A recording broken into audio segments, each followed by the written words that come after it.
You're totally good. Authentic. We are live. No, not live, but hey everybody, and welcome back to the Fit and Free podcast. Today I have a special guest. You guys are going to love her story. It is very similar to mine, and I know a lot of you that are listening will be able to find yourself in her journey. So Erica Hepperle, she is an online health coach, and she empowers females to have unshakable confidence by mastering their food, fitness, and mindset. And she is also the CEO of the Fearless Feminine Project. And today we're just going to dive deep into her story and kind of how she got there and what she does. So what's up, Erica? How are you? I'm great. How's it going? Thanks for having me. Yeah, absolutely. I'm so excited. So I know we've connected through our past lives with competing and our journeys to find balance and come home to ourselves. And so I don't want to neglect your story with competing, but I don't want to dive too heavy into it because we are wanting to dive more into the mindset stuff and how others can, help themselves get out of that where they're attaching their identities to their body. So will you just tell us a little bit about your competing journey and how that all started for you? Yeah, of course. So I came out of college. I had gained about 65 pounds over the course of 5 years in terms of just partying and not really having an understanding of who I was as true, authentic Erica. And so through that, I finished a backpacking trip and I wanted to get a corporate job. So I decided being uncomfortable in my body and, not confident wouldn't allow me to have a media sales, marketing, some sort of job because you have to look at the part. So I reached out to a good friend that I had in college, and he introduced me to a girl named Katie Corio, she's very well known now in the fitness industry. And she introduced me to a coach. And from there, he just told me this, we'd take 6 months, we'd prep really easily, really slow, and that he could have me like bodybuilding competition ready by then. And I was like, you know what, let's do it. So over the course of 6 months, I competed. I was really diligent, and I fell in love with just the competitiveness, I guess you would say structure, the challenge, because I grew up an athlete. And from that, I just decided I was really good at it. I was ready early. I stepped on stage, got my first show and made it. I got second place, and I was supposed to be prepping for another month. And from there, just went into this, I guess, spiral of me falling in love with the sport, and I became more and more, I guess you would say, obsessed with the perfection behind it. And so I competed for one season. That was my first season. I did a second place show and a first place show, decided to take a break. From there, I did an off season, and then I decided to go into nationals. I didn't even know what that was.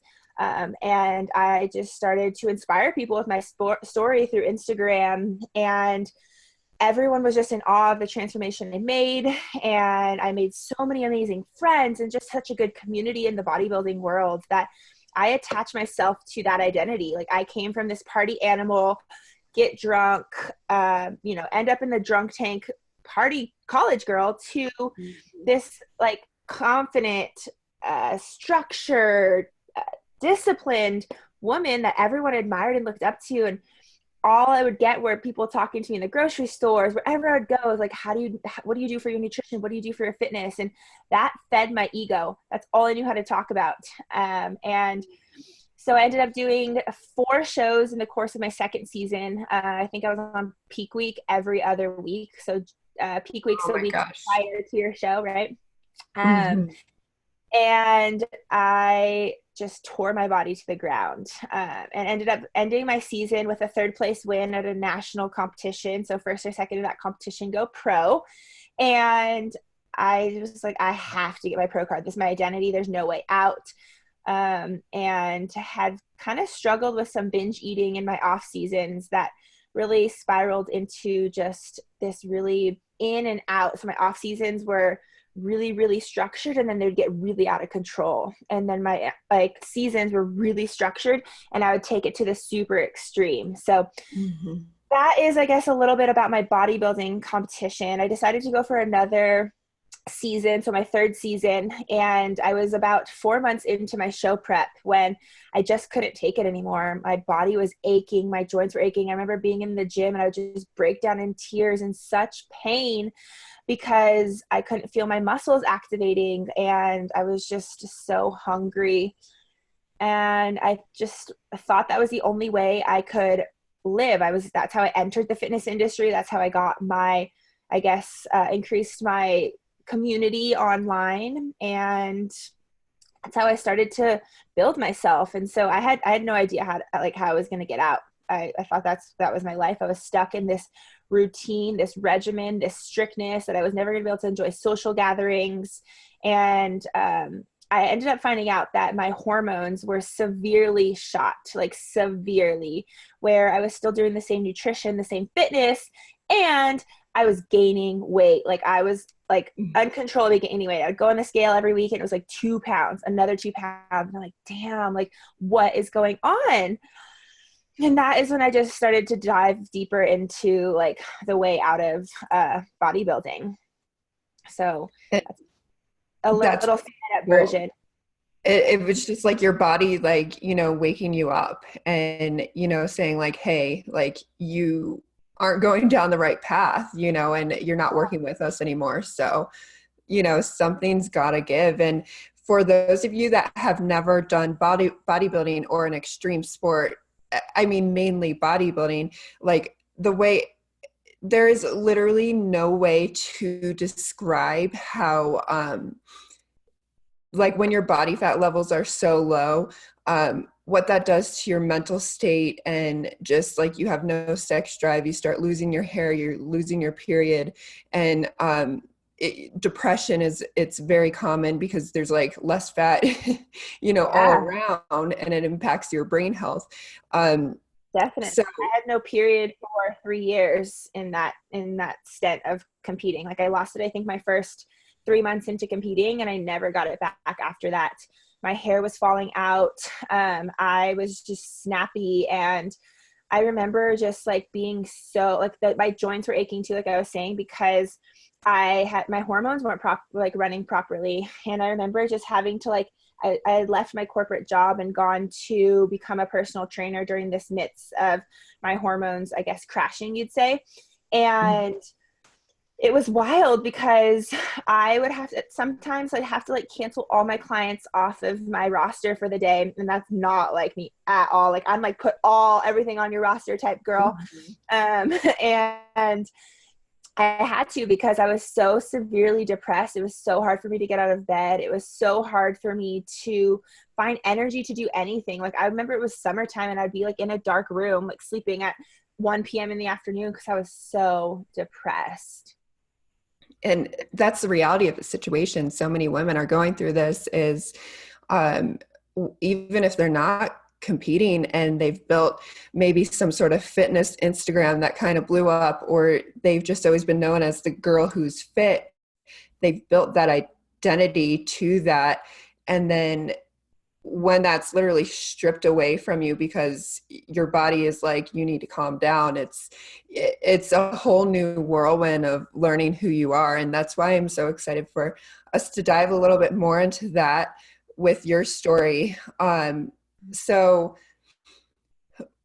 because there's like 50 things I want to ask you, because I want to dive into the transformation, not to where you are now, because a lot of people are where so if you guys don't know, when I say we, my story is very similar to Erica's. There's minor differences, obviously, but where we were in the past, and they want to get to where like you and I are now with their mindsets. So let's dive into your story with that transformation. So your wake up call was when your body was working against you and you started gaining like 2 pounds every week when you were still doing the really strict diet and nutrition.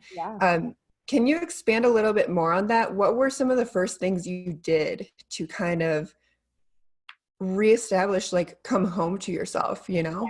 Yeah, that's a really great question. I get the chills just thinking about it. So I remember just one day I had enough, and my first step was, I'm going to take this week off to think, to sit in stillness, to do things that really fuel my fire that I knew I used to love when I was younger. So I remember one time just renting bird scooters. They're like those little electronic scooters you can just pay like $1 for and ride around the city. And we went to brunch, and we went to the beach. We just tanned, and I ate whatever I wanted at brunch. And we went out, I think, to like a bar and sat at the rooftop and grabbed a drink, and just kind of like, I was like really trying to figure out what was going on. And after not having my period for 3 years, I also went to the gynecologist, and she was telling me how I needed to get on birth control. And that was just something that my soul was like, you're not doing. I didn't know anyone in the, I guess, holistic healing realm. I didn't really know much about it. And I just sat in the parking lot of the gym. I think it was maybe a couple days after my friend and I went on that little adventure. And I looked up acupuncturists in the Venice Beach area. I was living in Venice Beach, California at the time. And I found one. I immediately called, immediately booked an appointment. And then I called my coach right after that. And I said, you know what, I'm not really sure how I'm feeling about competing right now. My body is just shot. Like, I would sit in the gym parking lot for maybe an hour, maybe even an hour and a half. Sometimes I would take pre-workout prior to arriving. So maybe like 10 minutes before I'd get to the gym, and I would fall asleep in my car from 500 milligrams of caffeine. That's when I knew something just was not right. And so a mix of all of those were kind of my wake up call in terms of like aching joints. My adrenals weren't working properly. I had no period. I was so depressed when I'm such a lively, joyful person. And I had no sex drive. I didn't have sex for 3 years. And I was like, I need to get this back. I need to figure it out. Mm-hmm. So acupuncturist was my first thing. And I also signed up for yoga. So I stopped kind of like banging my body to the ground. And the biggest thing I'm going to have to say here is surrender. Surrendering to what is. Mm-hmm. Stop trying to be in control of my body. Stop trying to keep it lean when it's telling me it doesn't want to be. Stop trying to be obsessed with my food. Just surrender to what is. And it was at that point I just really had to be like, you know what? I had to stop dieting. I had to stop, doing crazy amounts of cardio. I had to stop just being obsessed with lifting the heaviest weights. And I really just had to, surrender. And that's when I think the whole healing started from there. It was right after I surrendered to just what is. So I love that advice. And I want to even dive a little deeper in that, because I know as like a past competitor and a health coach and a personal trainer, it's scary, the idea of gaining more weight, because you start getting these limiting beliefs in your head, like, who am I to gain weight when other people are, relying on me for health advice, and and how am I going to share my story without it sounding like an excuse? Mm-hmm. So I want to like dive into that. Like, how were you able to surrender when I'm thinking maybe some of that was in the back of your mind? Yeah, that was a huge thing. I had just left my corporate job in August, and I think it was November. So this was in we're in 2020. This was in 2018, 2017, sorry. So August 2017, I had just joined Equinox as a personal trainer. And in November, decided I needed to like figure it out. And that was a huge kind of like block there. And that's when I started gaining weight, was around November, December. And so being that strong, lean, everyone knew I was super shredded, knew I competed. I think I had just come from a competition. So the last week of July. So I was still like kind of tan, still super shredded when I started working there. And I think the ultimate, I guess, belief behind it was just showing up. Like I just had to pretend that I was still that knowledgeable fitness, guru that I was when I signed up. And one of the big things behind it was just being able to vulnerably share my story, share my struggles. When I would sit down with clients for, we called them Equifits, those were like first time training sessions. When I'd sit down with them and, have a conversation, I would just tell them exactly what I was going through, what was going on in my life, and how I would use that to really help them never go through such extremes ever again. So really using my story as a teaching point for women was a big, big player in that. And then, I wouldn't say that every day was rainbows and butterflies. There was days I'd break down, I'd look at myself, and I didn't have the relationship with my body I have now. So it was a lot of nitpicking, a lot of, negative self-talk. But as I continued, the key is, I think, surrendering and then just continuously showing up. So I just showed up for myself. What can I do today that will make me feel good? What can I do today that will make me feel alive? And yoga helped a lot. Yoga was like my holy grail. When I surrendered, I committed to, I was still that extreme. I did 30 days straight in a row of yoga, but that's what helped me stay sane. That's what helped me, not beat myself up completely. And then I took that a little bit further to continuously showing up. But I also was like, okay, how can I learn more about what I'm going through? How can I use this as use my pains as my purpose? And that is when I decided to join, or I guess enroll in the Institute of Integrative Nutrition, which is a holistic health coaching program, because I wanted to know how I could lead women from where I was to where I wanted to be. So I was going to learn this along my journey. And that was a big portion of it too. So, surrendering, always showing up and learning what you can from the pains you're going through, and maybe being able to use that to help the world. I love that, especially when you said, how can I show up today to feel my best? And that's a lot of how I transform too, is I think a lot of people are stuck in the how. Mm-hmm. And if you are just committed to feeling your best, doing things to feel your best, I think that's going to take you places without having to know exactly how. And that's part of what you said, surrendering. Yeah. And I think too, that's really good advice. Thank you. And also was I did the Institute of Integrative Nutrition, but just surrounding myself in a whole new lens. And we talked about this on our IG Live, but being able to look and open up your peripherals, take away your blinders, and see that there's a whole other world. There's other worlds out there, and that you're, what I thought was I'm huge and I'm out of control. I said I gained 65 pounds, but that was from being 5% body fat. So yes, I was a little bit overweight, but I had such a foundation of being strong that people still thought I was still, in shape for the normal, average.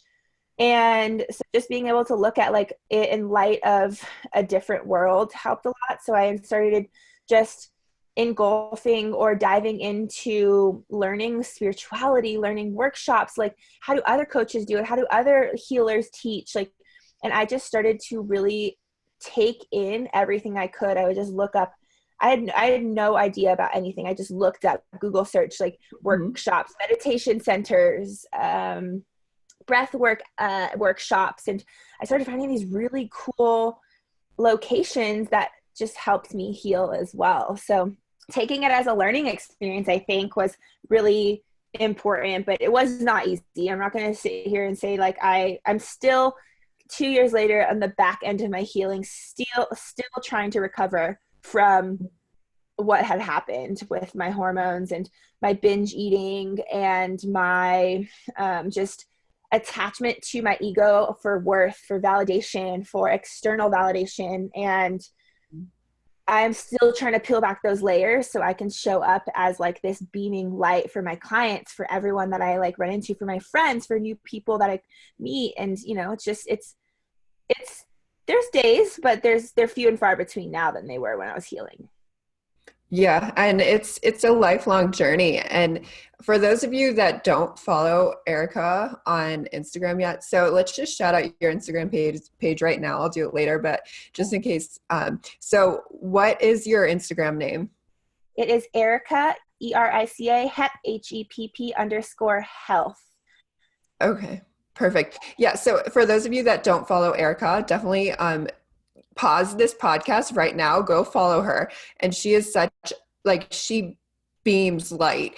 And I know, like you say, you're constantly working on that, and there's days few and far between, which is normal. We're all human, but you will engulf like such high energy just by following Erica, and it shows the work that you're putting in. So I think she's a good example of when you do choose yourself, like that's going to shine everywhere else.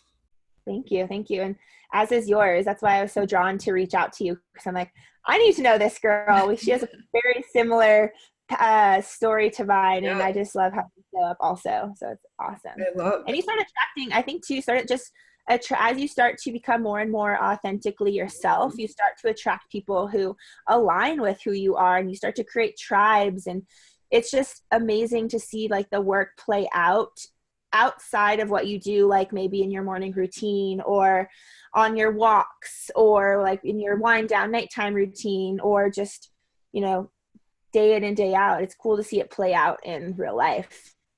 I'm studying the law of attraction right now. And I was just thinking, this is like a side note, but I was just thinking, like, I'm starting to become more confident of sharing my spiritual side of me. And I've been hiding that because I was scared of like what everybody from the fitness industry would think. And it just feels more magnetic, and I'm attracting like really crazy things that I was like, I hoped for all the past few months. And it's crazy. So like what Erica said, the more authentic you are, the more you're going to attract people like you. But let's go back to your journey. And I want to hear, we went through like the nitty gritty. Okay. Like I like to highlight that because I want people to know it's not all perfect. Your journey is going to be messy, and it's a beautiful messy.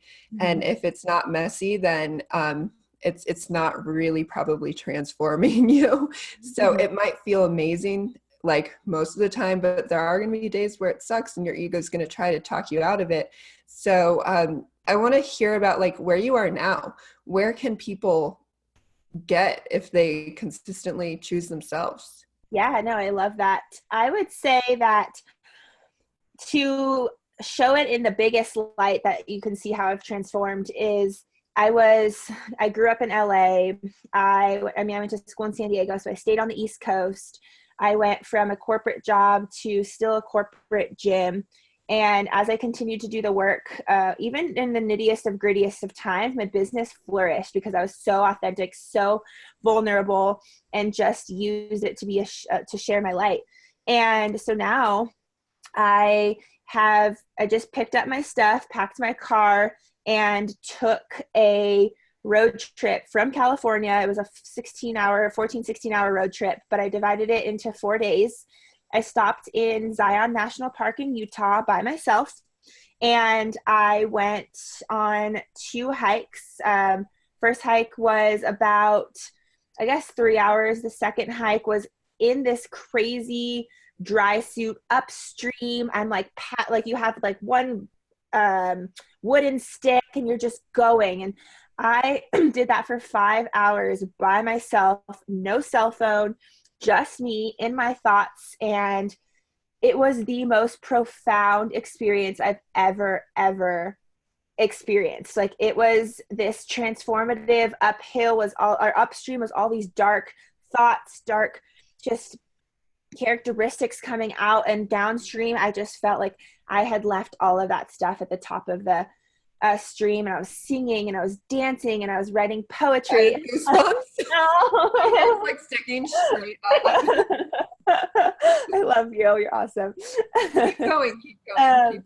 And it was just like, I used to write poetry when I was really young, and I just started chanting this poem, and I was just dancing through the water, and I'm like talking to myself as if like we're best friends. And it was just so wild. And I got to the bottom of that. Like by the time I left the stream, like I was just like on cloud nine. I was just so alive and so in my being that I was like, this is the authentic Erica that I've always knew was there. And so that's, I guess, something to put into light. And then I ended up leaving Zion, went to Moab, which is on the other side of Utah, closer to Colorado. Did a couple hikes there by myself, watched the sunset. Oh, on Valentine's Day by myself. I forgot to mention that. And normally I was used to being so sad on Valentine's Day, and I was just lit up. Like I just looked at all the couples and I was like, you guys are so cute. I love you all. You all are just beams of light. Like, and I was so content being on my own on Valentine's Day in the middle of this national park at sunset, freezing my ass off. But I just like remember recording, I do these things called the Femininity Fridays on my IGTVs, and I recorded one because I was just like, I want you to feel what I'm feeling, because it was just this amazing relationship with myself. So then I ended up making it to Colorado, and I've been in Colorado for almost just a little under 2 months now.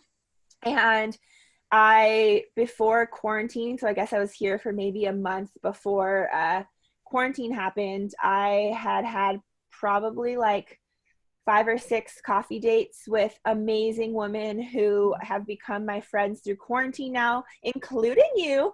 And and it's just like always stepping out of my comfort zone to make connections with amazing humans. And I ended up attracting a man as well that we dated for a little while and stuff. Like, so it's just as you continue to show up, like you break through these barriers, and things that were once uncomfortable start to become so amazing, like traveling by myself, like being alone on Valentine's Day, like being an online coach and empowering women to feel fearless and feel like 100% themselves, vibrating at their highest being.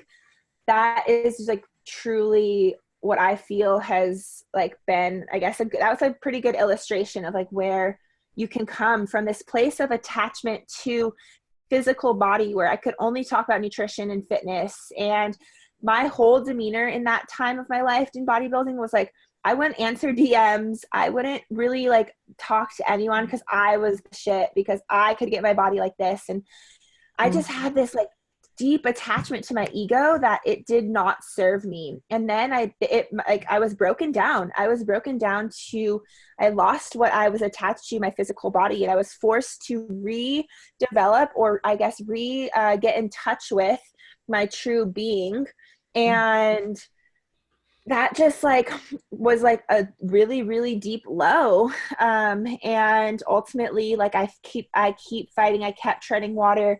I kept, going, whether I'd get tripped and I'd fall and I'd come back up. Like, and even now, like I got to Colorado and I broke my collarbone right when I got here. Like, but being able to have that like fighter mentality, that warrior mentality, to know that this is all happening for me, has been a very transformative, I guess, journey, you could say, to put it into kind of really condensed perspective. I loved just hearing you talk about that. Like you like that was not you were channeling some stuff, like, like that was beautiful to like just hear you, it lit you up. And like, so you said it, like stepping out of your comfort zone, and like basically when you hiked by yourself, you were doing like hour-long meditations, like an active meditation.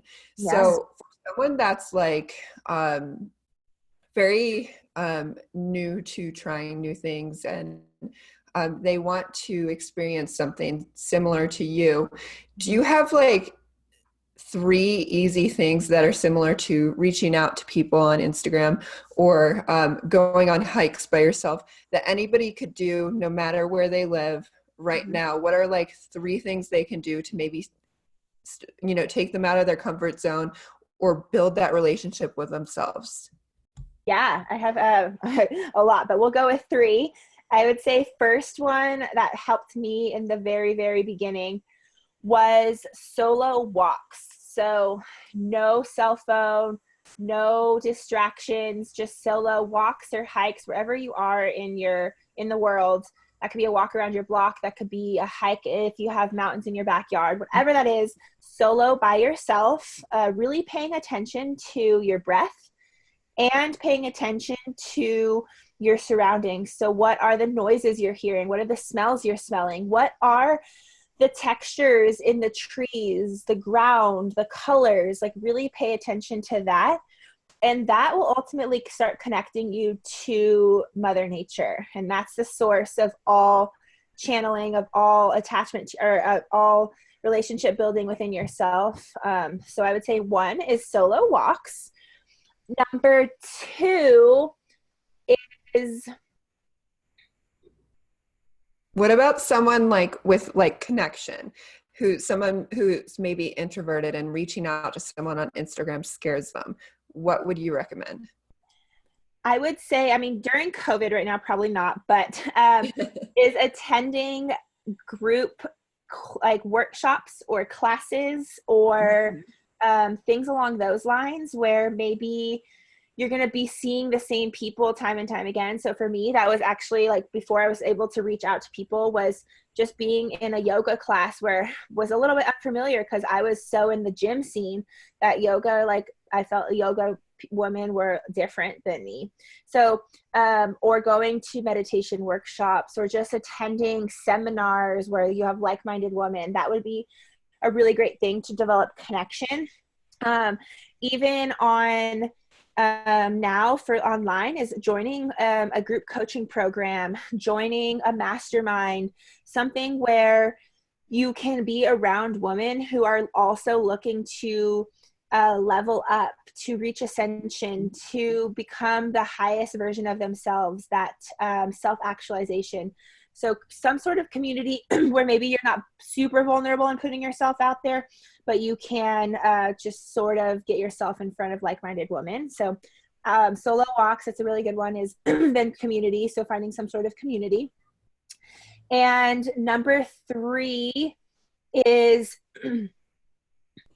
an intimate relationship with yourself. So self-pleasure, being able to be sensual, wear lace, dress up sexy for yourself, being able to just start incorporating like masturbation practices. Those types of things will develop a deep connection to yourself. And as crazy as that sounds, I know it's taboo to say and talk about, and I've done a lot of work and healing in that sense from my childhood that has allowed me to be okay with even talking about it, let alone practicing it.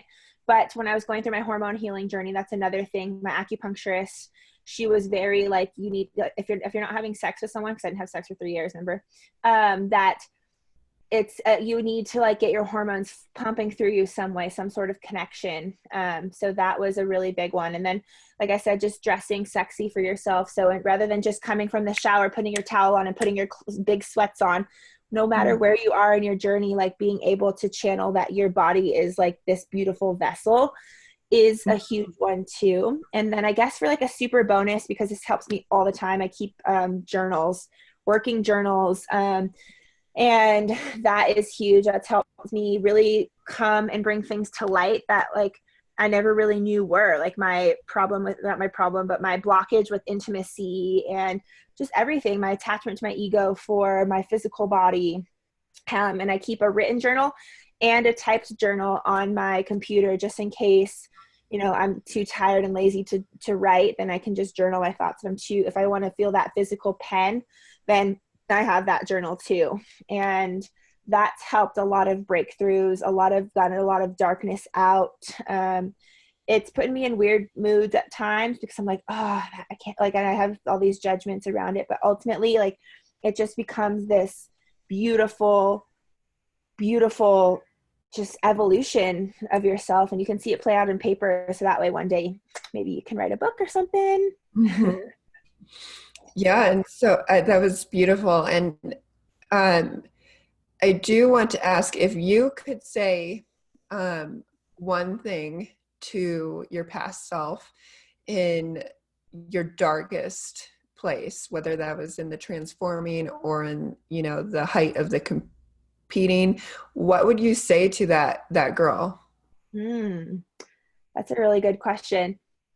um I would say one thing I did say a lot was that every storm runs out of rain and every dark night turns into day. So it was like a country song I used to listen to, but basically that if you keep fighting through whatever it may be that you might be struggling with or in darkness with, you'll always find the light on the other side. And maybe the light at that time might not be as bright as you thought it would, because you'll still have more climbing or more fighting to do. But ultimately, it's been these dark times I never thought I'd get out of that have, allowed me to share my story, like through podcasts like this, or to random people, or even just standing in the grocery store where I thought maybe I was having a bad day, but someone else behind me beamed me as this light and decided to spill their whole life story on me. Like, it's knowing that my darkness is going to help someone else allows me to keep fighting. So just keep fighting on your darkest of days, and those dark days will turn into light. Every tunnel has light at the end of it. So just know that, like, between darkness, there is light. I love that. Will you say that quote again that you said in the beginning? Yeah. So every dark night turns into day and every storm runs out of rain. That's amazing. I love that. I know this podcast is going to help so many women out there. And I'm just so excited to get this up. So if people want to reach you on Instagram, can you just say what your Instagram name is again? And is there any, like, a website where else can people reach you? Yeah. So Instagram is Erica Hepp _health. And as far as the website, it is healthbyhep.com. However, I'm going through a huge rebranding right now to really get into alignment with my message. So that is not up quite yet, but you can just go ahead and message me on Instagram. I'm more than happy to chat. I also have the link to my free Fearless Females Facebook group in my bio on Instagram. So you can join that. And then I am, like I said, Katie said at the beginning, the founder of the Fearless Feminine Project, which is a signature women's online transformation program that empowers women to go from a place of feeling disconnected to their body and uncomfortable in it to a place where they wake up invigorated with joy, living life through deep purpose and feeling sexy and confident in their physical bodies. And so if that's something that really sounds awesome to you, just message me on Instagram. And once my website's up, I'll go ahead and announce that as well. But I'm so excited for, like, being on this podcast, and thank you so much for having me. Like, I love it, and I just love your energy, and I can't wait. Yeah, right back at you. Thank you so much for coming on, Erica. Thank you. All right. Stop recording.